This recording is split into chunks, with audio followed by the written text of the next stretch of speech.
से बोलो हालेलुया, जोर से बोलो हालेलुया। स्वागत है जीवित हजूरी में। बोलो अपने पड़ोसी को, बोलो तेरा स्वागत है जीवित परमेश्वर की जीवित हजूरी में। तू मुर्दा परमेश्वर के पास नहीं, तू जीवित परमेश्वर के पास आया है, जो तेरी प्रार्थनाओं को सुनता है, जो तुझे नाम लेके जानता है, जो तेरी प्रॉब्लम्स को जानता है। आमीन। स्वागत है उस हजूरी में। मैंने कहा स्वागत है उस जीवित परमेश्वर की हजूरी में। आपका वेलकम है उस परमेश्वर की हजूरी में। आमीन। बैठ जाओ अपने शरीर में, अपने हाथों को उठा, बोलो वचन सुनने के लिए मैं रेडी हूं। इसीलिए मैं यहां पे आया हूं, ताकि मैं खुदावंद को सुन सकूं। जिसने उसको सुना नहीं वो कभी आजाद नहीं हुआ, ब्लेस नहीं हुआ। अगर हुआ भी तो उसकी ब्लेसिंग वापस चली गई। परमेश्वर मैं आपको सुनूं और फल लेके आ। उठाओ अपने हाथों को। अपनी हजूरी से छू ले मुझे, रूह की ममूरी से भर दे मुझे, रूह की ममूरी से भर दे मुझे। मुझे छू ले छू ले छू ले तू, मुझे छू ले छू ले छू ले तू। छू ले मुझे मेरा जीवन बदल, छू ले मुझे मेरा जीवन बदल। सारे गुनाह जाए दिल से निकल, सारे गुनाह जाए दिल से निकल।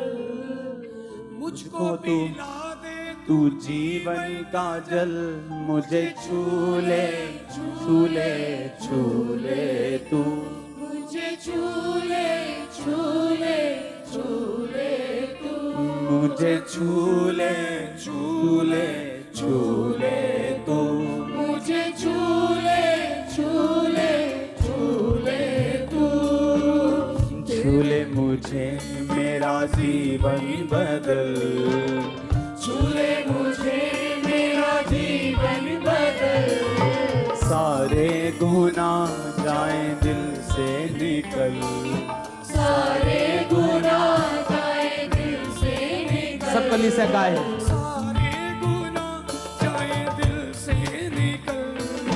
सारे गुनाह जाए दिल से निकल। मुझको पिला दे तू जीवन का जल। मुझे छू ले छू ले छू ले तू, मुझे छू ले छू ले छू ले तू। मुझे छू ले छू ले छू ले तू। मुझे छू ले छू ले छू ले तू। अपने हाथों को उठा, जितना वचन आज मैं सुनूं 100 गुना फल लेके आऊं। थैंक यू जीसस बोलते हुए अपने हाथों को हिलाते हुए।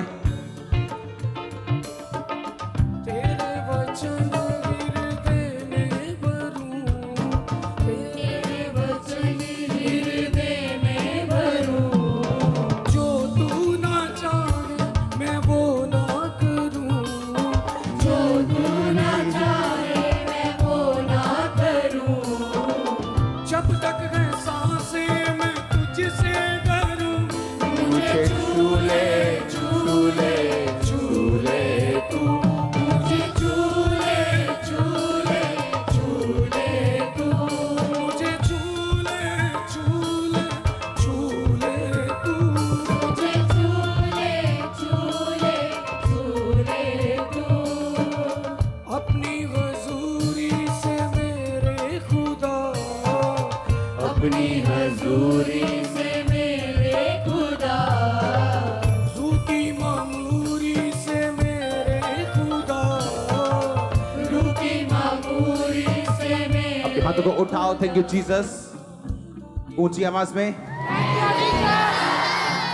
हिला के अपने हाथों को वर्शिप करते हुए अपने दिल से, रूह से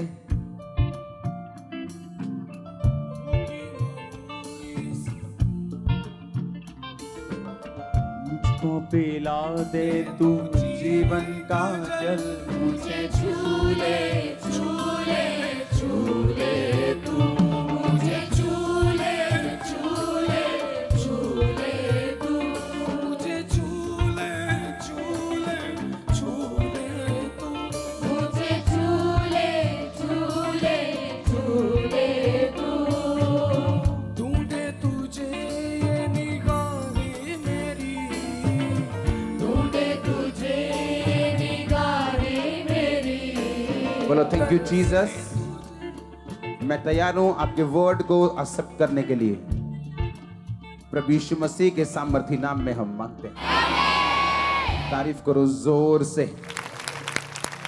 हालेलुया। आप ब्लेस हो ऑलरेडी। आमीन। ऊंचा आशीष ऊंची। आपको अपनी डेस्टिनी के लिए क्या करना पड़ता है? काम करना पड़ता। आमीन। फिर से बोलो अपने पड़ोसी को, अपने आप कुछ भी नहीं होता। तुझे अपनी डेस्टिनी, अपनी मंजिल के लिए काम करना पड़ता है। आमीन। अगर सुलेमान अमीर था, आशीषित था, उसका रीजन मैंने आपको बताया। क्या रीजन था उसका? उसका दिल परमेश्वर के लिए क्या था? खुला हुआ। जोर से बोलो हालेलुया। उसका हार्ट क्या था परमेश्वर के लिए? खुला हुआ। और रास्ते में जब वो परमेश्वर के भवन में जा रहा था, 1000 होम बलि उसने चढ़ाए। उसी रात को परमेश्वर ने विजन दिया और बोला तुझे क्या चाहिए? उसने कहा तेरा दास जो छोटा सा लड़का है, जो अंदर बाहर आना जाना नहीं जानता, जो तेरी इतनी बड़ी प्रजा का न्याय कर सके, मुझे बुद्धि चाहिए। और बाइबल कहती है परमेश्वर ने उसी रात उसको बोला कि मैं तुझे बुद्धि भी दूंगा और मैं तुझे इतना पैसा भी दूंगा, ऐश्वर्य भी दूंगा, जो आज तक मैंने किसी राजे को ना तो दिया ना तो दूंगा। कुछ भी अपने आप नहीं होता। रूथ का परमेश्वर की ब्लड लाइन से जुड़ना, दाऊद की ग्रैंड मदर बनना, यह अपने आप नहीं हुआ था। यह उसका डिसीजन था कि मैं अपनी बूढ़ी सास को नहीं छोड़ूंगी, क्योंकि मुझे वापिस जाके यहोवा की आराधना करना नसीब नहीं होगा। हालेलुया। यह उसका क्या था?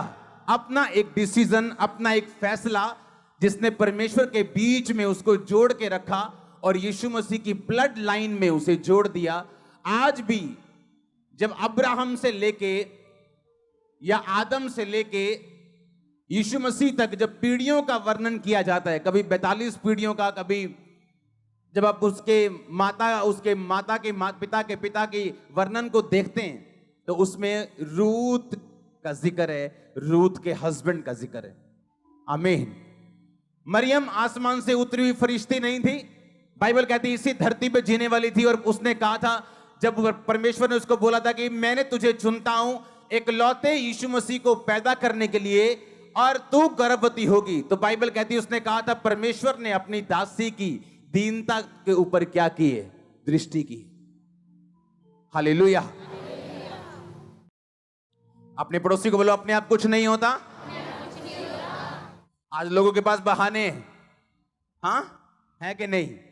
कोई गरीब है इसलिए अपनी गरीबी में ब्लू फिल्में देख रहे हैं, क्योंकि उसे निराशा है, मैं अमीर क्यों नहीं हूं, मैं ऑस्ट्रेलियन क्यों नहीं हूं, मैं कैनेडियन क्यों नहीं हूं, मेरा वीजा क्यों नहीं लगा। बाइबल कहती है जब यीशु मसीह पैदा हुए तो इजराइल की व्यवस्था के अनुसार उन्होंने अपने पहलौठे बच्चे को छुड़ाने के लिए एक जानवर लेके जाना था। और उनके पास अगर पैसा ना हो तो परमेश्वर ने कहा था तुम बड़ा जानवर मत लेके जाना, तुम कबूतर को ले जाना और उसके बदले अपने पहलौठों को छुड़ाना। और बाइबल कहती है मरियम और उसका हस्बैंड जो थे वो कबूतरों का जोड़ा लेके गए थे। उनके पास इतना पैसा भी नहीं था। पैसा ना होने के बावजूद भी परमेश्वर के साथ वो फेथफुल थे, वफादार थे, और परमेश्वर ने इतने बड़े काम के लिए उन्हें चुना। हालेलुया। अगर आप अपनी लाइफ में इंतजार करोगे कि परमेश्वर पहले गवाही दे तो मैं पवित्रताई में चलूं, या मैं नशा छोड़ दूं, या मैं गलत काम करना छोड़ दूं, तो आप कहीं और बैठे हो, आप परमेश्वर के राज्य में नहीं हो। उन्होंने पहले डिसीजन लिया। परमेश्वर ने नहीं कहा रूथ अगर तू डिसीजन ले तो मैं तेरे आने वाले टाइम में तुझे एक अच्छा पति दूंगा, तेरे दुखों को दूर कर दूंगा। परमेश्वर ने कुछ नहीं कहा, बाय फेथ वो चली। इसलिए पौलुस ने कहा बिना विश्वास के उसे प्रसन्न करना अनहोना है।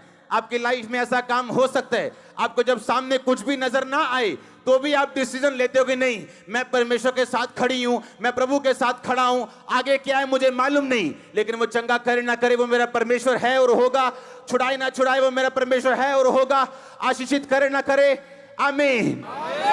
तो परमेश्वर ने क्या कहा? परमेश्वर ने किसी को भी बिना गवाही के नहीं रहने दिया। मरियम को नहीं रहने दिया, रूत को नहीं रहने दिया, किसी को भी रहने नहीं दिया। बाइबल कहती है जो मरियम की रिश्तेदार थी एलीशिबा, लिखा अपने बुढ़ापे तक बांझ रही, इसलिए नहीं कि वो पापी थे। बाइबल कहती परमेश्वर की आज्ञाओं और विधियों पर वो निर्दोष चलने वाले थे। जब उसकी बारी आई, चिट्ठी डलती थी, लॉटरी डलती थी, लॉटरी 10 बंदों में। आज कौन परमेश्वर के भवन में अंदर जाके रीति रिवाज पूरा करेगा? लॉटरी लगती थी। उस दिन लॉटरी जो लगी वो एलीशिबा के हस्बैंड की थी। वो कह सकता था कि मुझे क्या फायदा हुआ निर्दोष चलने का, क्योंकि अभी तक मेरे पास एक बेबी नहीं। आज का विश्वासी होता तो वहां लॉटरी के टाइम वहां होता भी ना, पता लगे चक्करा के थे और बियर पी के बैठे है साइड देखे थे। आज दुखी सिगा हो, क्योंकि किसी ने ताना मार देता कि तेरे होया तो है नहीं कुछ, तू प्रेयर भी करता है, बाइबल भी पढ़ता, तेरे होया तो है नहीं कुछ, इस करके निराश सिगा बियर पी के साइड से बैठा आज। पर बाइबल कहती वो अभी भी परमेश्वर के घर में सेवा करने के लिए मौजूद था। हालेलुया। कुछ भी अपने आप आपको वर्कआउट करना पड़ता है, आपको काम करना पड़ता है अपनी डेस्टिनी के लिए। इस बाइबल जो मेरे हाथ में पकड़ी, इसके पीछे प्रेयर पॉइंट्स लिखे हुए हैं, जिन प्रेयर पॉइंट्स में प्रार्थना करता हूं, और अगर आप उन्हें पढ़ लें, आप 7 बार दंडवत करोगे प्रभु को, एक एक लाइन पूरी हो रही जो मैंने लिखी यहां पे, एक एक लाइन। और कम से कम 75 प्रेयर पॉइंट होंगे, 75 विषय होंगे, 75 में भी एक एक लाइन में 2-2 विषय हैं। हालेलुया। आपके लिए प्रार्थना इसमें है, आपकी गाड़ियों के लिए इसमें है, आपके फाइनेंस के लिए इसमें है, एवरीथिंग इसमें है। हालेलुया। क्योंकि मैं जानता हूं अपने आप कुछ नहीं होगा, मुझे वर्कआउट करना पड़ेगा, मुझे काम करना पड़ेगा अगर मैं चाहता हूं मैं रिजल्ट लेके आऊं। प्रभु के साथ कैसा कैसा कैसा रिश्ता आपका होना चाहिए, बाइबल क्या कहती? आपको एक बात बताऊं, बाइबल के सारे वचन हर बंदे के लिए नहीं। एक कलीसिया ने जब पौलुस के मिशनरी काम में उसकी सहायता की, पौलुस कहता अब मेरा परमेश्वर तुम्हारी हर घटी को मसीह यीशु में क्या करेगा? किसको बोला? किसको बोला? उस कलीसिया को बोला कि दारू पीने वाली कलीसिया को बोला, कि नशा करने वाली कलीसिया को, कि सेवकों की निंदा चुगली करने वाली कलीसिया को? किसको बोला उसने? जब एक कलीसिया ने उसकी मदद की मिशनरी कामों के लिए, तो पौलुस कहता अब मेरा परमेश्वर तुम्हारी हर घटी को मसीह में महिमा सहित पूरा करेगा। एक वचन जब हम पढ़ते हैं भजन संहिता 91 जो आपने बहुत बार पढ़ा होगा, उसमें लिखा हे यहोवा तू मेरा शरण स्थान ठहरा है। 9 आयत, तूने जो परम प्रधान को अपना धाम मान लिया है, इसलिए कोई विपत्ति तुझ पर ना पड़ेगी, ना कोई दुख तेरे डेरे के निकट आएगा। हालेलुया। अपने पड़ोसी को बोलो तूने जो परम प्रधान को अगर अपना धाम मान लिया है। आमीन। इंग्लिश में लिखा हैबिटेशन। धाम का मतलब इंग्लिश में हैबिटेशन, और इब्रानी भाषा 4583 शब्द से ये हैबिटेशन शब्द लिया गया, जिसका मतलब है माओन। माओन निकला 5772 नामक शब्द से, जिसका मतलब है, हम पढ़ेंगे, ओना। ओना का मतलब dwelling together, duty of marriage. जैसे हस्बैंड और वाइफ इकट्ठा रहते हैं, उस शब्द के लिए, उस काम के लिए जो शब्द यूज किया जाता है उसको बोलते हैं ओना। परमेश्वर कहता तूने जो परम प्रधान को अपना ओना मान लिया है। क्या मान लिया है? मतलब धाम। धाम मतलब अब आप समझेंगे, धाम बताने कोई तीर्थ स्थान होगा चौड़ा सा, उसको धाम बोलते हैं।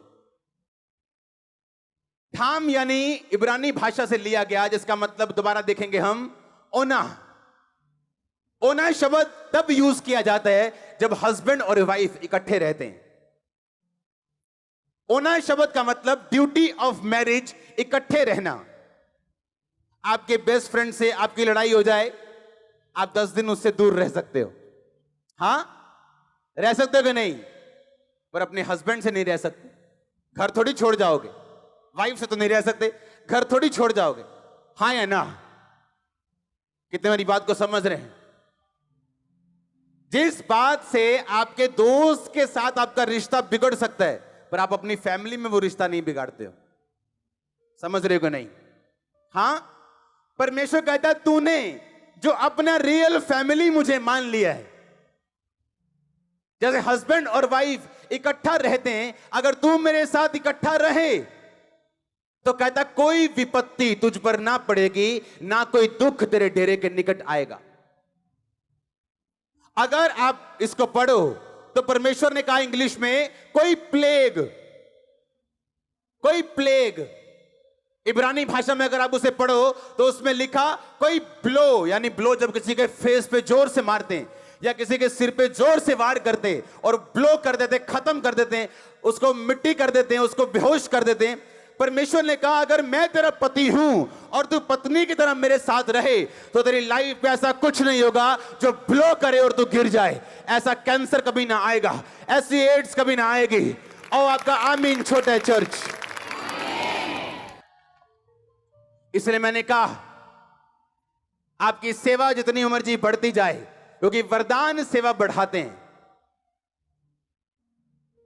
वो एक करप्ट आदमी के पास भी हो सकते हैं वरदान, और एक अच्छे आदमी के पास भी हो सकते हैं, पर जो चीज आपको लंबा रखती है, लॉन्ग लाइफ देती है, वो है ओना, यानी प्रभु को अपना धाम बनाना, उसके साथ जुड़ना। जैसे एक हस्बैंड और वाइफ होते हैं, परमेश्वर ने वो शब्द यूज किया ओना, ड्यूटी ऑफ मैरिज। यानी अगर तूने परमेश्वर को अपना पिता, अपना पति, अपना धाम मान लिया है तो कोई ब्लो तुझ पे ना आएगा, कोई विपत्ति तुझ पे ना पड़ेगी, ना कोई दुख तेरे डेरे के निकट आएगा। हालेलुया। आप जानते परमेश्वर ने क्या कहा बाइबल में? जो कलीसिया है उसे किसी बाहरी वातावरण से डरने की जरूरत नहीं, किसी सरकार से डरने की जरूरत नहीं, उसे किसी शैतान से डरने की जरूरत नहीं। आप जानते हैं क्यों? बाइबल कहती है अपनी समझ का अगर तू सहारा ना ले, अगर तू यहोवा को याद करके सब काम करे, तो तू मनुष्य और परमेश्वर दोनों का अनुग्रह पाएगा। सुनो, मैं नहीं जानता कौन किया है, क्रिश्चियंस लोगों के ऊपर इंडियन गवर्नमेंट बड़ा फजल करेगी यीशु मसीह के नाम में। आप देखना, आप देखना, ओपनली कुछ ना हो लेकिन खुदाबंद करवाएगा। उसने कहा तुम मनुष्य और परमेश्वर दोनों का अनुग्रह पाएगा जब आप प्रोवर्ब्स नीति वचन 3 उसकी 1 से लेके आगे पढ़ते हैं। लेकिन अगर आपको काम करना नहीं आता, एक मिस्त्री जब काम शुरू करता है दिहाड़ी से, लेबर से 200 रुपए लेबर लेता है, और अगर बुद्धिमान हो तो साथ साथ में वो मिस्त्री का काम भी देखता रहता है, कितना एटल आई है ने, सूत कितना कीता, हाँ लंबाई चौड़ाई किवें कीती, काम किवें कीता, और धीरे धीरे वही लेबर क्या बन जाता है? मिस्त्री बन जाता है। अगर वही मिस्त्री, फिर मिस्त्री का ध्यान ये नहीं होता कि मैं मिस्त्री बन गया हूं, फिर वो ठेकेदार की तरफ देखता है, कितने पैसे लए ने, किवें लए ने, कितना लए ने, की हिसाब किताब लाया। फिर जब वो बुद्धिमान मिस्त्री ठेकेदार बनता है, आमीन, फिर वो ठेकेदार बन के भी खुश नहीं, फिर वो आगे देखता है बड़े बड़े कॉन्ट्रैक्टर्स ये कैसे काम करते हैं, जीएसटी नंबर लेते हैं, आगे काम करते हैं। लेकिन जो बुद्धू लेबर है वो लेबर का लेबर रहता सारी उम्र। आप समझ रहे कि नहीं? हां, उसी तरह एक क्रिश्चियन है तो क्रिश्चियन आता चर्च है, आमीन भी बोलते हैं, प्रेयर भी करता है, लेकिन उसे ये नहीं पता बाइबल में लिखा क्या है। मैंने क्रिश्चियन लोगों को घटनाओं का शिकार होते देखा, ब्लो होते देखा, क्योंकि आपको इसके खिलाफ प्रार्थना करनी पड़ती है अगर आप चाहते हो कि ये चीजें आपके साथ ना घटें। एक सेवा में बंदा, अच्छा बंदा, पवित्रताई में बंदा एक हॉस्पिटल में काम करता था जहां किडनी पेशेंट आते थे। बोलता था पता क्या, कहता यार मेरे को किडनी पेशेंट देख नहीं होते डायलिसिस वाले, रब्बा जो मर्जी हो जाए किडनी का रोग ना मैनू लाई। उसको किडनी का ही रोग हुआ, दोनों किडनियां फेल हो गई अच्छे बंदे की। क्यों? शैतान डर को सूंघता है।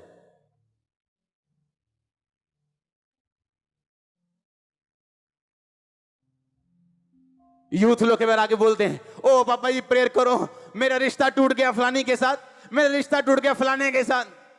ये तो अच्छी बात हो गई। The best is coming. ओना, ओना शब्द तब यूज किया जाता है जब हस्बैंड और वाइफ इकट्ठे रहते हैं। ओना शब्द का मतलब ड्यूटी ऑफ मैरिज, इकट्ठे रहना। आपके बेस्ट फ्रेंड से आपकी लड़ाई हो जाए, आप 10 दिन उससे दूर रह सकते हो। हां, रह सकते हो कि नहीं? पर अपने हस्बैंड से नहीं रह सकते। घर थोड़ी छोड़ जाओगे। वाइफ से तो नहीं रह सकते, घर थोड़ी छोड़ जाओगे। हां या ना?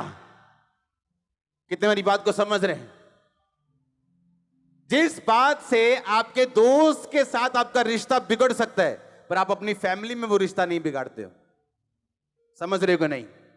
हां, परमेश्वर कहता है तूने जो अपना रियल फैमिली मुझे मान लिया है, जैसे हस्बैंड और वाइफ इकट्ठा रहते हैं, अगर तू मेरे साथ इकट्ठा रहे तो कहता कोई विपत्ति तुझ पर ना पड़ेगी, ना कोई दुख तेरे डेरे के निकट आएगा। अगर आप इसको पढ़ो तो परमेश्वर ने कहा इंग्लिश में कोई प्लेग, इब्रानी भाषा में अगर आप उसे पढ़ो तो उसमें लिखा कोई ब्लो, यानी ब्लो जब किसी के फेस पे जोर से मारते हैं या किसी के सिर पे जोर से वार करते और ब्लो कर देते, खत्म कर देते हैं, उसको मिट्टी कर देते हैं, उसको बेहोश कर देते हैं। परमेश्वर ने कहा अगर मैं तेरा पति हूं और तू पत्नी की तरह मेरे साथ रहे तो तेरी लाइफ में ऐसा कुछ नहीं होगा जो ब्लो करे और तू गिर जाए। ऐसा कैंसर कभी ना आएगा, ऐसी एड्स कभी ना आएगी। और आपका आमीन छोटा है चर्च। इसलिए मैंने कहा आपकी सेवा जितनी मर्जी बढ़ती जाए, क्योंकि वरदान सेवा बढ़ाते हैं।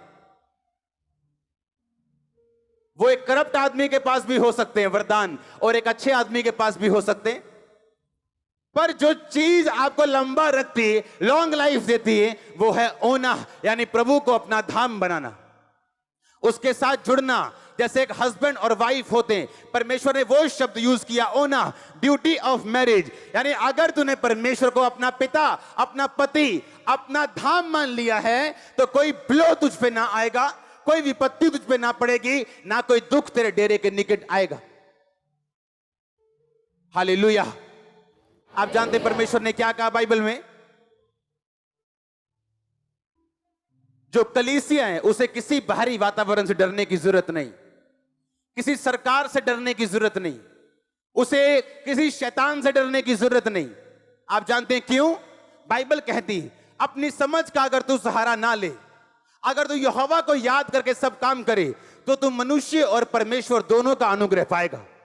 सुनो, मैं नहीं जानता कौन है क्या है, क्रिश्चियंस लोगों के ऊपर इंडियन गवर्नमेंट बड़ा फजल करेगी यीशु मसीह के नाम में। आप देखना, आप देखना, ओपनली कुछ ना हो लेकिन खुदाबंद करवाएगा। उसने कहा तुम मनुष्य और परमेश्वर दोनों का अनुग्रह पाएगा जब आप प्रोवर्ब्स नीति वचन 3 उसकी 1 से लेके आगे पढ़ते हैं। लेकिन अगर आपको काम करना नहीं आता,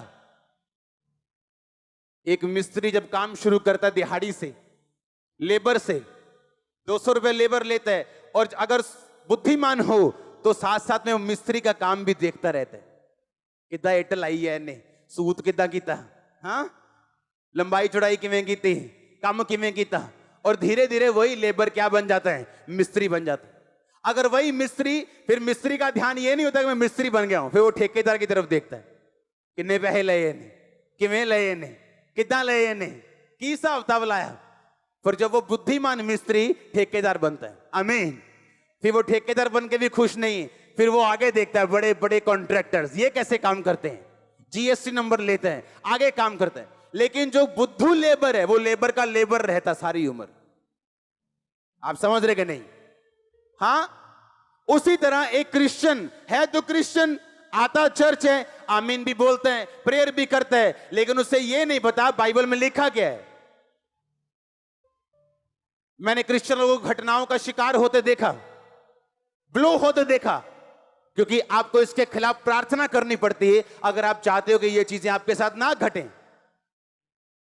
एक सेवा में बंदा, अच्छा बंदा, पवित्रताई में बंदा एक हॉस्पिटल में काम करता था जहां किडनी पेशेंट आते थे।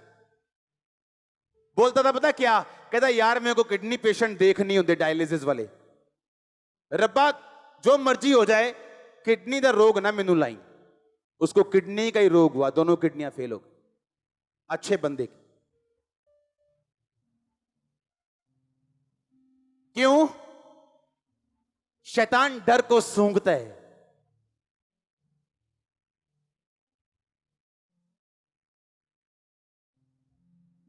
यूथ लोग के बारे आगे बोलते हैं, ओ पापा जी प्रेयर करो, मेरा रिश्ता टूट गया फलानी के साथ, मेरा रिश्ता टूट गया फलाने के साथ। ये तो अच्छी बात हो गई, द बेस्ट इज कमिंग।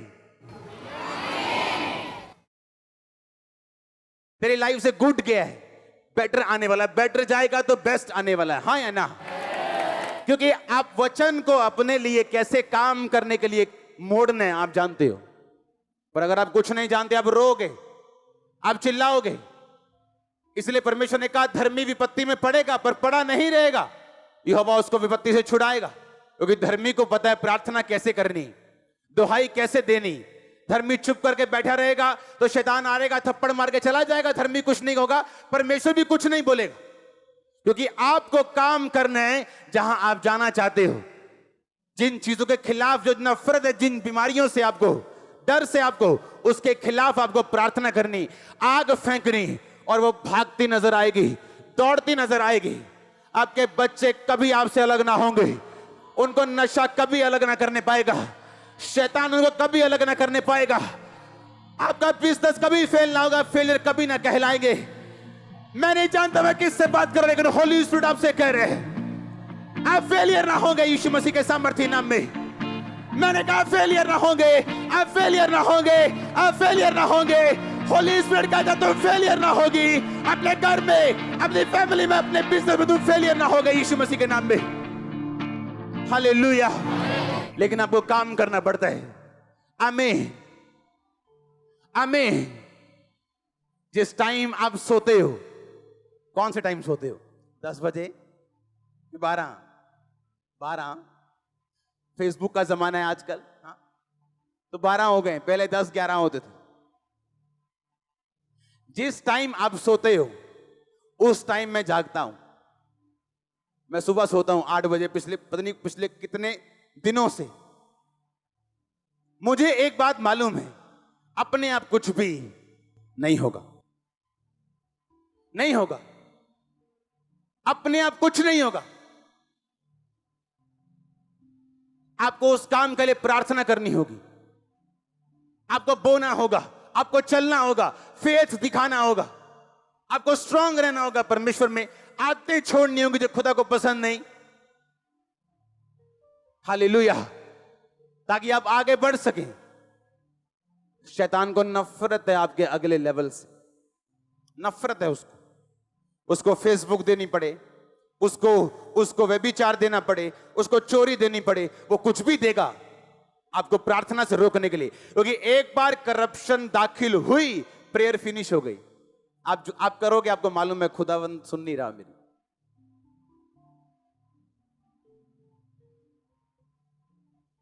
क्योंकि बाबा थोड़ी उधर व्यभिचार करके बाबा जी को बोतल दे दोगे, बाबा जी खुश, तुम भी खुश।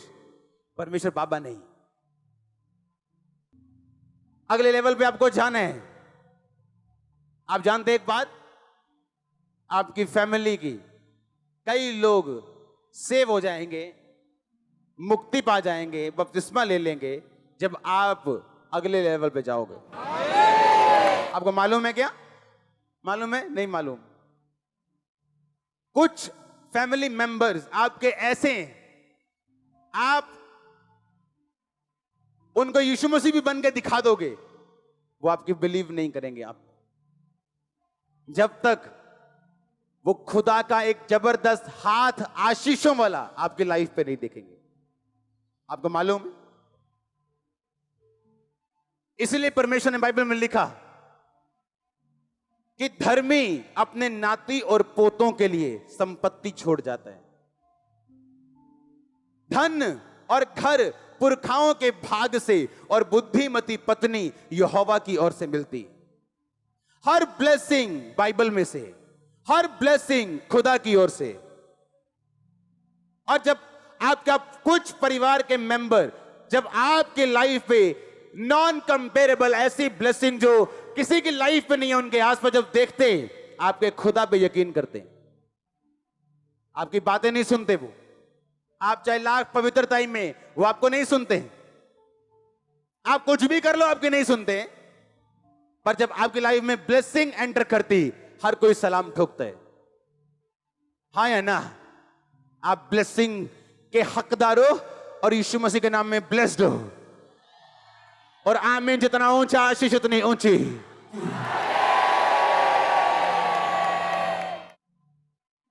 हालेलुया। मैं आप में वो बीज डाल दूंगा कि आप बढ़ोगे। आपको मालूम होगा कुछ भी अपने आप नहीं। पौलुस कहता पहला कुरिन्थियों 14 में, कहता, सुनो मेरी बात, घर जाके पढ़ना। कहता जो अन्य भाषा में बातें करता है वो अपनी ही उन्नति करता है। यूनानी भाषा में लिखा उन्नति का मतलब शरीर, शारीरिक उन्नति, आत्मिक उन्नति और प्राण की उन्नति।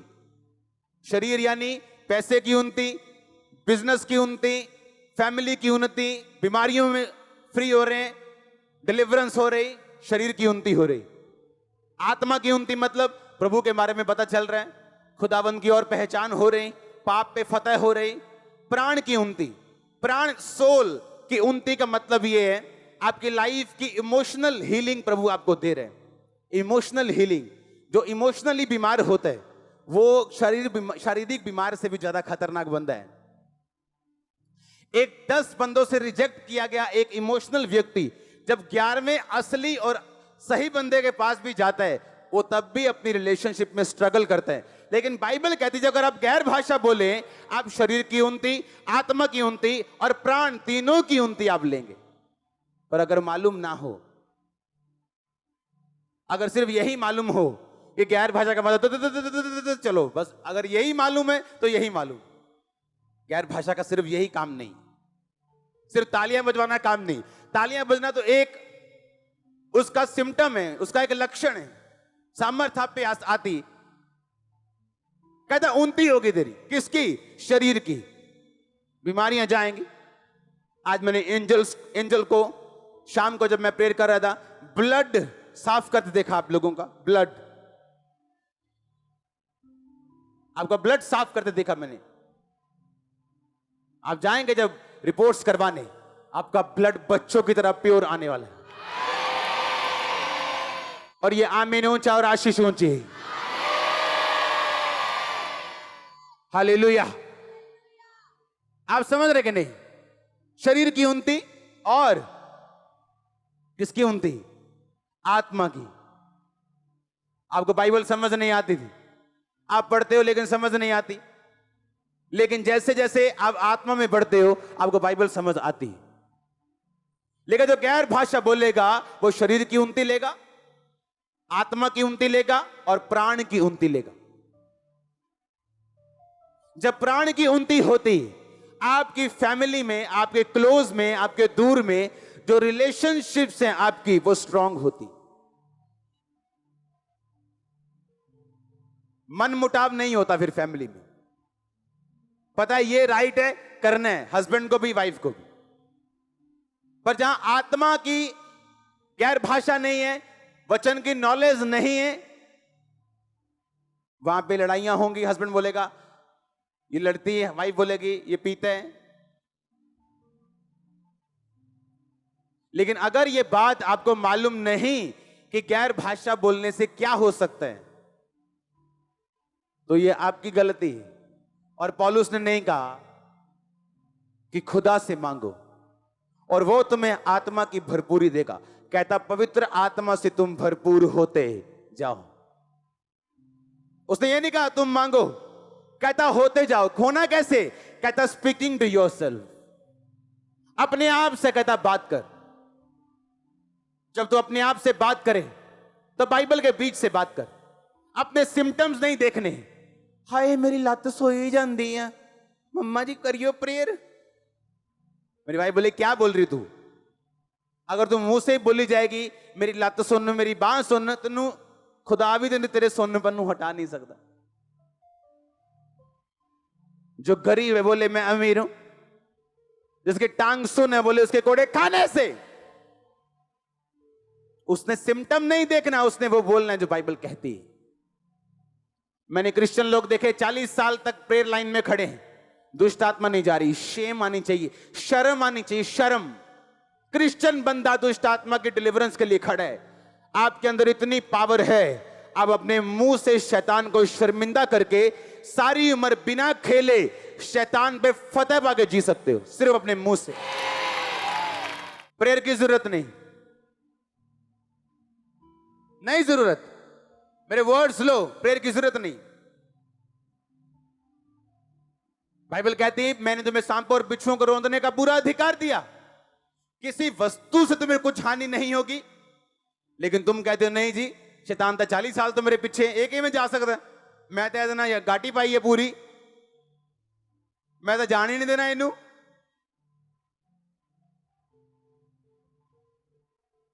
नहीं जी 40 साल तो मेरे नाम में जादू की तई कहे ने। अगर आप अपने मुंह से बोलोगे आपके अंदर शैतान है, तो परमेश्वर इसे निकाल नहीं पाएगा। आपके अंदर कौन है? किसकी बेटियां हो, किसके बेटे हो, तो अंदर कौन है? अगर जिस कुर्सी पे शैतान बैठा है, परमेश्वर कैसे बैठ सकता है? अगर आपने खुदावंद को कबूल कर लिया, तो आप किसके बेटे बेटियां हो? तो यीशु मसीह का बेटा और बेटी, उसके अंदर कौन होगा? शैतान। शैतान होगा। या तो आप फिर बेटे बेटियां नहीं हो। अगर बपतिस्मा ले लिया तो हो, तो अगर वो नहीं उठा जबरदस्ती उठा दो उसको, और कभी ना बोलो मेरे अंदर शैतान है, क्योंकि आपको खुद काम करना है। आप पहले बोलो मसीह में आने से पहले मेरे अंदर शैतान नहीं है, वो कभी नहीं जाएगा। पर अब आप में पावर है, आपके मुंह में ताकत है। काम करना कैसे आपको समझाया गया है, छुटकारा कैसे पाना आपको समझाया गया है। यीशु मसीह ने क्रूस से बोला सब कुछ पूरा हुआ, होगा नहीं, हुआ। तेरी मुक्ति का काम हो गया, छुटकारे का काम हो गया, चंगाई का काम हो गया, बरकत का काम हो गया, सब कुछ पूरा हुआ। अब तू स्वीकार करेगा, पूरे हुए कामों पे विश्वास करेगा, तू पाएगा। पौलुस ने कहा मैं ये चाहता हूं तुम भविष्यवाणी करो। हर बंदा प्रोफेट नहीं है। आप अपने लिए प्रोफेसी कर सकते हो सुबह उठ के, मैं आशीषित हूं, आगे बढ़ने जा रहा हूं, अगले लेवल पे जा रहा हूं, मेरी गवाहियां लोग सुनने के लिए आएंगे। और साथ साथ अपनी लाइफ में प्रार्थना, पवित्रताई, बाइबल और रोजों को रखना और डिक्लेयर करना। देखो कहां जिंदगी जाती है आपकी। पर आप ऊपर देख रहे हो, ऊपर वाला नीचे देख रहे हैं। आप ऊपर देख रहे हो, कब आएगा ऊपर से कुछ कबूतर की तरह उड़ता हुआ, और खुदा देख रहा तू कब जानेगा कि सब कुछ पूरा हुआ। आपको प्रोफेसी में बढ़ना है, उसका अलग सीक्रेट है। हीलिंग में बढ़ना है, उसका अलग सीक्रेट है। और हर सीक्रेट वर्ड ऑफ गॉड के अंदर है। हर सीक्रेट वर्ड ऑफ गॉड के अंदर है। कहता मेरे साथ कैसा रहना, धाम की तरह। धाम मतलब क्या? ओना। ओना मतलब क्या? हस्बैंड और वाइफ की तरह। हालेलुया। ऐसा रिलेशनशिप परमेश्वर कहता मेरे साथ रखना। पत्रियों में लिखा, पिता का धन्यवाद हो जिसने तुम्हें मसीह यीशु की सहभागिता में बुलाया। सहभागिता का मतलब ही यूनानी भाषा में है, जिस तरह हस्बैंड और वाइफ होते हैं, उसी सहभागिता में परमेश्वर ने तुझे अपने साथ बुलाया। इतनी क्लोजनेस, इतनी टुगेदरनेस तुम्हारी लाइफ में प्रभु के साथ होनी चाहिए, इसीलिए उसने तुम्हें अपने पास बुलाया। आपका हस्बैंड, आपकी वाइफ, आप एक्सेप्ट करोगे आपका हस्बैंड आपको छोड़ के किसी और के पास जाए? ग्रहण करोगे क्या? परमेश्वर आपका हस्बैंड है, वो भी नहीं चाहता व्यभिचार करे और किसी और के पास जाए। कहता वैसी सहभागिता अगर तू मेरे साथ रखे, कोई ब्लो तेरे ऊपर नहीं आएगा, कोई प्लेग तेरे ऊपर नहीं आएगा।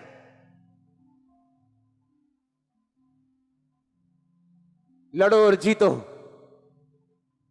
क्योंकि कुछ ब्लेसिंग्स ऐसी जो आपके परिवार के उद्धार का कारण बनेंगे। अगले लेवल पे जाने के लिए आपको अगले लेवल की तैयारी भी करनी पड़ेगी। आपका छोटा बच्चा जब नैपी डालता है, हाँ, आप खुश होते हो, मेरा बच्चा अच्छा है।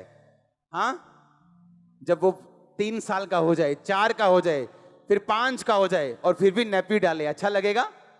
अगर 18 साल का हो गया नैपी डाले तो क्या होगा? और बोले मम्मा नैपी उतारना जरा, पॉटी की है, क्या बोलोगे? थप्पड़ मारोगे? मारोगे कि नहीं? आप 18 साल के हो गए हो आत्मा में, पर अभी भी नैपी लगा है पीछे। प्रेयर कितनी है? 15 मिनट। अच्छा, कितनी देर से चर्च जा रहे हो? 5 साल से। प्रेयर कितनी है? 15 मिनट। तुम उस बच्चे की तरह हो जो शरीर में जवान हो गया पर अभी भी नैपी लगा के बैठा, आत्मा में, दिमाग में जवान नहीं हो, मंद बुद्धि। आज कितने केस आए होंगे मंद बुद्धि? पूछो उनके माता पिता से, क्या अच्छा लगता है ये मंद बुद्धि रे? बोलेंगे नहीं, हम प्रार्थना करते हैं ये चंगा हो। क्यों? कोई माता पिता नहीं चाहता। कितने रोजे रखते हो तुम हफ्ते में? एक भी नहीं। तुम शरीर में तो बड़े हो गए हो पर दिमाग में अभी छोटे हो, आत्मा में इतने छोटे हो, अभी भी नैपी लगा है तुम्हारे पीछे। छोटा बच्चा जो नखरे करते हैं उसको मम्मी डैडी सहते हैं, जब बच्चा बड़ा होता है तो वो नखरे नहीं सहते। छोटा बच्चा जब पापा घर से निकलते बोलता है पापा वीडियो गेम ना लेके आए ना, तो देखना मार पड़ेगी। और जब बेटा बड़ा हो जाता है बाप कहता अगर ये काम ना हुआ मेरे आधे तक तो मार पड़ेगी। हम क्या बोले? बाप बदल गया, पापा का प्यार चेंज हो गया? नो, पापा छोटे बच्चे से और तरह से बात करेंगे, लेकिन जब बच्चा बड़ा हो जाए उससे और तरह से करेंगे। आप बड़े हो चुके हो, आप जब मसीह में आए थे छोटे थे, अब खुदावंद ऐसी मुसीबतों से आपको होकर गुजारेगा जानबूझ के, आपको बड़ा करने के लिए, आपको चेक करने के लिए, परखने के लिए, आपके विश्वास को टेस्ट करने के लिए। बड़े हो जाओ, बड़े हो जाओ, बड़े हो जाओ। अभी भी डर रहे हैं बपतिस्मा लेने से, चर्च में आते 5 साल हो गए, अभी भी डर रहे हैं फास्टिंग करने से। अरे अब तो डॉक्टर्स ने कहना शुरू कर दिया हफ्ते में 1 उपवास किया करो। अब तो डॉक्टर्स बाइबल की पावर को मानने लगे कि अगर 1 हफ्ते में उपवास करोगे तो लीवर अच्छा रहेगा। जब बाइबल कह रही उस पर यकीन करो। अब तो डॉक्टर भी कहने लग गए। हालेलुया। अपने पड़ोसी को बोलो काम कर, खुदा ने तुझे ताकत दी है, तू काम करेगा और फलवंत होगा। पौलुस कहता पवित्र आत्मा से भर, कहता गैर भाषा बोल, कहता भविष्यवाणी कर।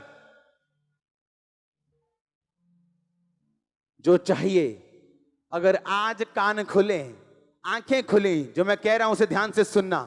जो चाहिए उसमें कदम रखो अगला यीशु मसीह के नाम में अपने आप। मैं नहीं जानता आप समझेंगे नहीं। मैंने कहा जो चाहिए उस पे कदम रखो, अगला खुदा आपके साथ है।